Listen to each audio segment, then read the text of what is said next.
xTool has just launched their new 80-watt CO2 laser, the xTool B3.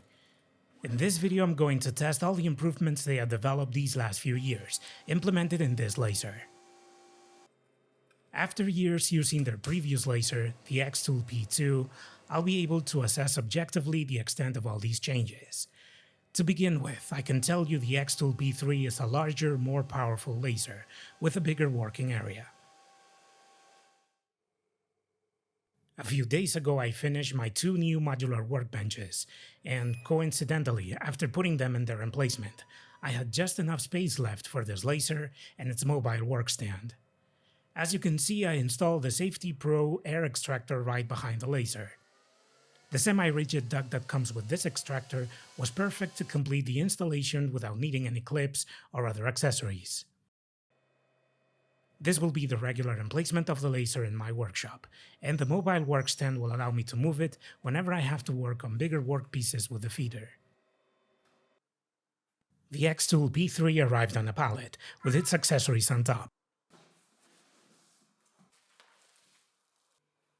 The first thing I did was to set up the mobile work stand.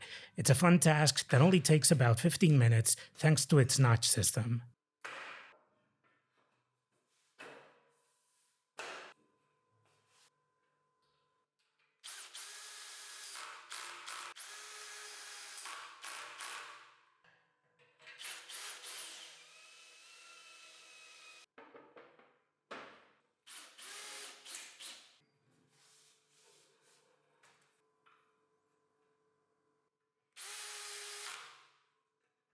The stand comes with some brackets to install a shelf, but I'm not going to use them. Logically, I had a strong friend help me get the laser onto its stand.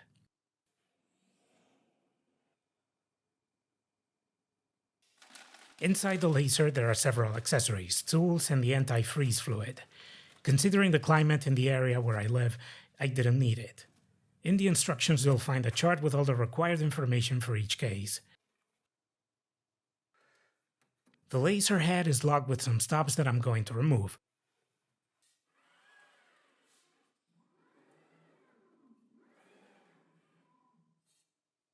I also have to loosen 2 screws to pull out the tray.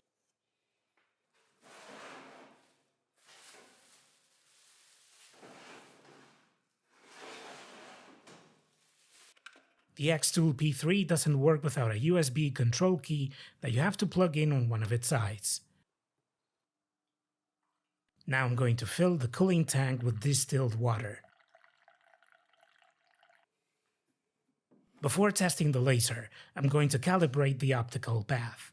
To do this, I install the xTool Studio app.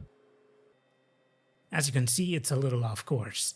I calibrated it following the instructions in the manual in around 10 minutes. The laser head has been improved. Now it has a guard to prevent smoke contamination on the mirror. Another remarkable improvement is the interchangeable lens system. The medium lens is an all-rounder and it comes by default with the laser. The small lens provides finer and more accurate engraving, and the large lens is perfect for heavy work, such as cutting boards of considerable thickness. In this video, I'll do all the tests with the default lens, the medium lens. The laser also comes with a close-up view camera and a distance sensor on the laser head. Another wide-angle camera on the cover captures the entire working area. This camera also allows you to see the work process when the cover is closed. The xTool B3 offers the possibility of installing a 5-watt IR laser to engrave metals and plastics. Another new feature is the rotary knob to navigate the options this laser offers, such as a feeder to work with larger workpieces. Among these options, a highlight is the possibility of lifting and lowering the bed automatically. This is definitely the improvement I liked most about the new xTool B3. This is the air extractor I've been using with the xTool B2. I connected it in a makeshift way to the new B3, using the aluminum foil flexible duct it already had, connected to the new semi-rigid duct that comes with the B3. I'm going to run some tests with the old extractor to see the difference with the new xTool Safety Pro extractor. To do this, I'm going to engrave a piece of plywood. I've installed the xTool Studio program and set all the required parameters.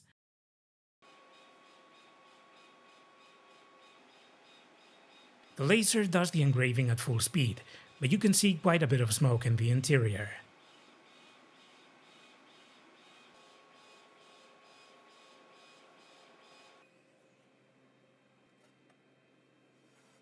The result is perfect, as expected. I didn't cut the contour in order to test the accuracy of the laser's cameras. After capturing the image of the piece in the app, I center the contour as much as possible in the image and select the cutting parameters.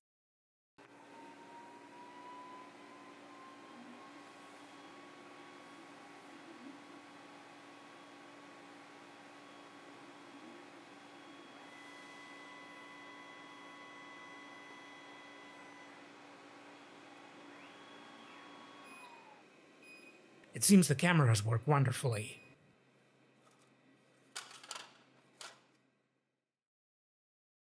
If you're interested in this tool, in the description of this video you'll find an affiliate link to get 11% off when buying the new xTool P3. Each discount code is for personal use. You have to send me an email and I'll reply with a code that you can use on the xTool website.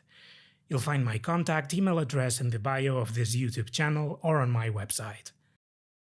Apart from the discount, by making purchases through these links, you'll help me continue making videos like these.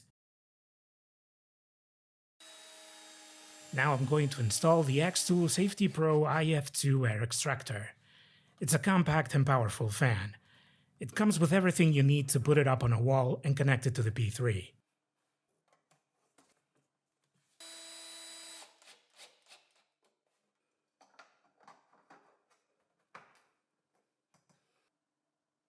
I was surprised by the plastic duct. It's flexible, but you can mold it into any shape you need to suit your needs.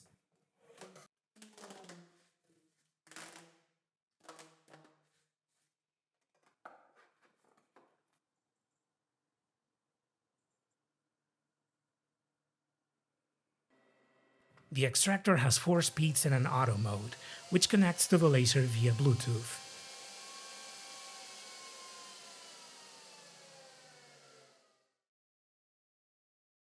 I'm going to do another test to see the fan in action. I'll try to cut a star in a 10mm thick piece of poplar plywood. I can't see this board on the software's material list, so I'm going to select 6mm thick plywood and change some parameters.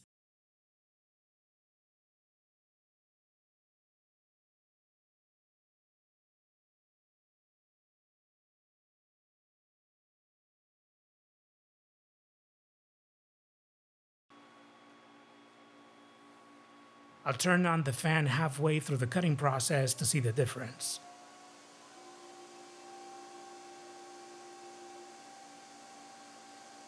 The cutting is fast and the fan works perfectly.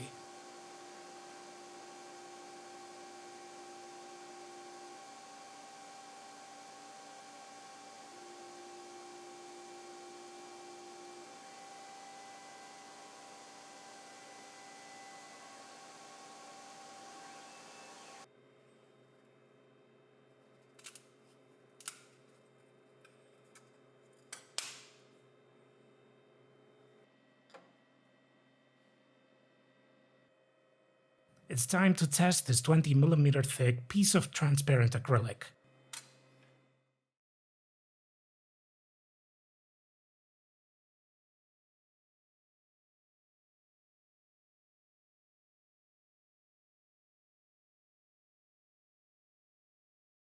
I'm going to set the power to maximum and the speed to 2mm per second.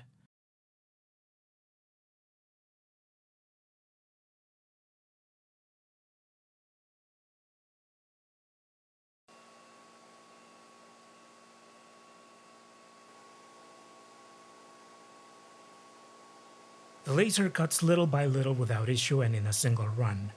It never ceases to amaze me that a laser can cut a piece of this thickness without applying any kind of pressure on the acrylic.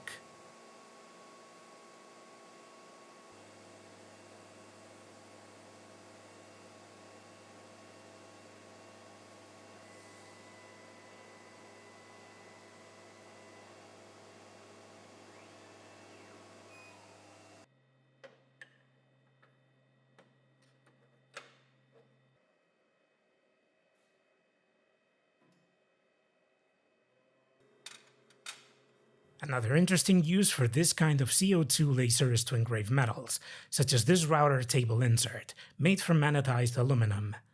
In the material library, I'm going to select 1 mm thick black aluminum, and then I'll correct the thickness with a distance sensor.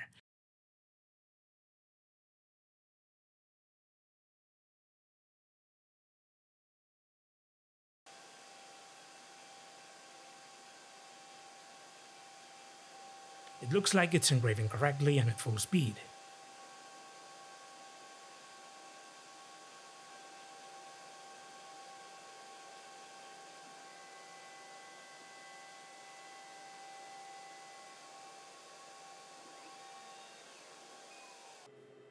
The anodized aluminum engraving turned out perfect.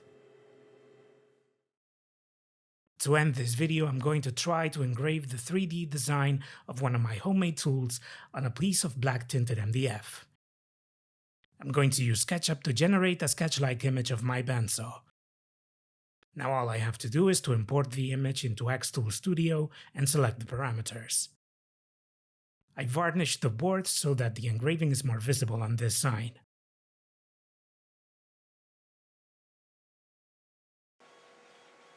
Again, the piece is engraved at full speed. On this occasion, it left some residue, which is most likely due to the varnish I applied on the board. After wiping off the residue, I found the engraving looks perfect.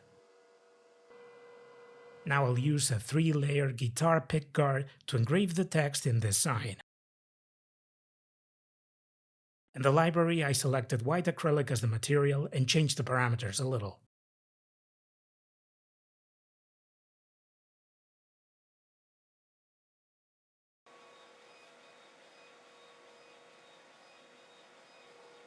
This engraving also left quite a lot of residue.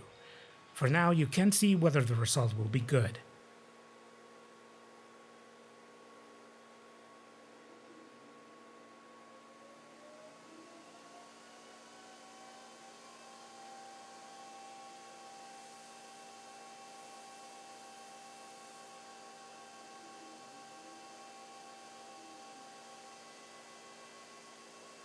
I'm going to use alcohol to wipe off the residue left over on the plastic, and it looks like the engraving is perfect. I like the brown color the letters now have. I achieved the effect I was aiming for this sign, that of a sketch drawn on a blackboard. The cream color pickguard gives it a vintage look. The sign will look fantastic on the wall right by the laser. Before finishing this video, I'd like to remind you that if you're interested in this tool, you'll find an affiliate link in the description of this video. This will help me continue making reviews for tools like this. Also, don't forget I can share a discount code with you that will give you 11% off the new xTool P3.